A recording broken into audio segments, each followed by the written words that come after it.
El origen de los apellidos. En la antigüedad no existían los apellidos. Tomemos la Biblia como ejemplo. A los personajes del Antiguo y Nuevo Testamento se les conocía únicamente por su nombre: Abraham, Moisés, Pedro, Juan, Mateo, Jesús, María o José. Iscariote no era el apellido del traidor, Judas, ni Tadeo el del santo. Eran más bien apodos que les habían puesto. En la época romana, tenían un sistema de identificación a partir de 3 nombres, pero su uso se perdió durante la Edad Media. En sus orígenes, los apellidos, tal y como los conocemos hoy en día, no se heredaban de padres a hijos, sino que estos cambiaban según ciertos factores que se utilizaban para asignarlos a cada individuo. La finalidad era diferenciar una persona de otra. También era importante el documento de la Edad Media. Los primeros registros de apellidos en la historia de España se remontan a finales del siglo IX, cuando solo los nobles y monarcas de la Europa medieval tenían un factor diferencial en sus nombres, identificados por la casa nobiliaria a la que pertenecían o el territorio que dominaban, por ejemplo, Rodrigo de Castilla. Fue a partir del siglo X cuando, debido al auge de las ciudades como entorno principal, donde cada vez se reunía un mayor número de población, se hizo necesario la identificación individual de las personas con fines documentales, comerciales y sociales. Así fue como nacieron los apellidos castellanos para el resto de la población, a lo largo de los siglos XII y XIII. Otro factor que se tenía en cuenta eran los apellidos toponímicos. La toponimia estudia la procedencia de los nombres propios de un lugar, y la función principal de los apellidos es identificar a las personas. Pero si cambiaban cada generación, el problema era que resultaba realmente imposible poder rastrear de dónde venía y a qué familia pertenecía cada individuo, más allá de su padre. A partir del siglo XII, los apellidos comenzaron a formarse según el lugar de origen, señorío e incluso accidente geográfico del que provenía o donde vivía cada cual. Por ejemplo, apellidos como Zaragoza, Sevilla, Cuevas, Soto, Español, Valle, Navarro, Arroyo, Peña, Ribera, Costa, Prado, Ávila, Toledo, Canales, entre otros, eran de los más habituales. De hecho, también se ha constatado que fue muy común identificarse con la unión del apellido patronímico y el toponímico, por ejemplo, Jiménez de Quesada, Domínguez de Urbina, López de Castro, etc. Otro factor eran los apellidos según el oficio que desarrollaras.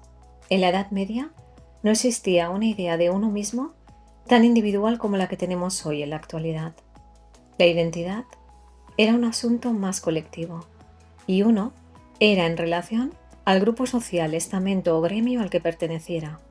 Una vez más, con afán identificador, nada más certero para definirnos que aquello a lo que nos dedicamos. Así empezaron a registrarse apellidos como criado, herrero, zapatero, soldado, pastor, jurado, caballero, monje, criado o vaquero. Otro factor eran los apellidos que se originaban de alguna peculiaridad arquitectónica con la que se relacionaba una persona. Si un antepasado vivía cerca de varias torres, o a pasos de unas fuentes, o detrás de una iglesia, o al cruzar un puente, o quizás era dueño de varios palacios, entenderás ahora el porqué de los apellidos Torres, palacios, fuentes, iglesias, castillo o puente. Otro factor también era la relación con la flora o la fauna que tuvieran. Quizás el familiar criaba corderos, cosechaba manzanas o tenía una finca de ganado. De ahí los apellidos Cordero, Manzanero y Toro. Otra manera de crear apellidos era en base a alguna característica física, rasgo de personalidad o incluso el estado civil. En la actualidad, sigue siendo una costumbre habitual tener amigos conocidos por un mote, que haga referencia a alguna de sus características más notables. Casi seguro que conoces a alguien que es más conocido por su mote que por su nombre de pila. Los podremos definir como apellidos descriptivos. Por ejemplo, si no era casado, entonces era de apellido soltero. Si no era gordo, era delgado. Si no tenía cabello, era calvo. Si su pelo no era castaño, era rubio. Si no era blanco, era moreno. Si era educado, era cortés. Y así un largo etcétera. O los también usados bravo, cabezón, estirado, rufián, hermoso, grande, etc. Otra de las procedencias más conocidas de los apellidos son aquellos que terminan en ez, es decir, EZ, como Martínez, Jiménez, González. La terminación ez significa hijo de, por lo que las personas que se apellidan González es porque tuvieron algún antepasado que era hijo de un Gonzalo. De la misma manera, Martínez de Martín, Jiménez de Jimeno, Sánchez de Sancho, Álvarez de Álvaro, Benítez de Benito, Domínguez de Domingo, Hernández de Hernando, López de Lope, Ramírez de Ramiro, Velázquez de Velasco, etcétera, etcétera. En otros idiomas también ocurre algo parecido. Johnson es hijo de John, en inglés Johnson, que quiere decir hijo. MacArthur es hijo de Arthur, en escocés. Martini es hijo de Martín, en italiano. Por último, cabe destacar la cantidad de niños que fueron abandonados desde la Edad Media hasta el final de los siglos modernos en España.